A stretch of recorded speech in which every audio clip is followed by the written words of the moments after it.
عن عمر رضی اللہ تعالی عنہ قال قال رسول اللہ صلی اللہ علیہ وسلم انه سيصيب امتی فی آخر الزمان بلاء شدید لا ينجو منه الا رجل عرف دین اللہ فجاہد علیہ بلسانہ وبقلبہ فذلک الذی سبقت له السوابق۔ نبی پاک علیہ الصلوۃ والسلام نے فرمایا ان قریب میری امت کو آخری زمانے میں شدید بلا پہنچے گی، شدید فتنہ پہنچے گا، نہیں بچے گا اس فتنے سے مگر وہ آدمی جس نے اللہ تعالیٰ کے دین کو سمجھا، پھر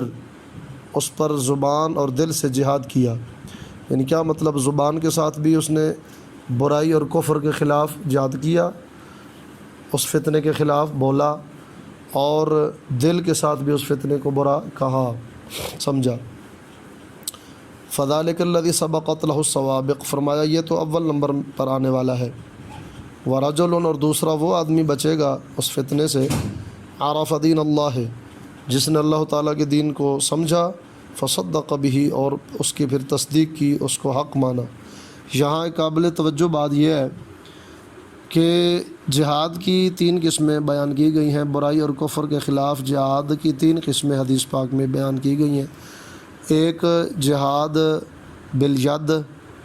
اور ایک جہاد باللسان، اور ایک جہاد بالقلب، یعنی ہاتھ کے ساتھ فتنے برائیوں کے خلاف جہاد کرنا، اور زبان کے ساتھ کرنا، دل کے ساتھ کرنا۔ تو یہاں صرف زبان اور دل کا ذکر نبی پاک علیہ الصلوۃ والسلام فرما رہے ہیں، یہاں ہاتھ والے جہاد کا ذکر کیوں نہیں فرمایا؟ یہ ہے نا قابل غور نقطہ، حالانکہ وہ پہلے نمبر پہ ہے، لیکن یہ اشارہ یہ ادھر کیا جا رہا ہے کہ وہ جو فتنہ میری امت کو پہنچے گا وہ حکومت کی طرف سے ہوگا، جہاں ہاتھ تو چل سکے گا ہی نہیں، لیکن آپ کو زبان تو لگی ہوئی ہے نا،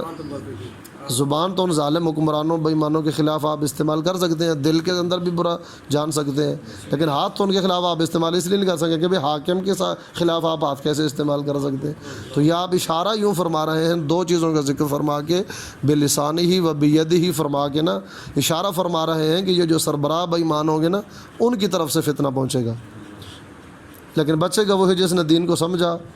اور پھر اس کی تصدیق کی۔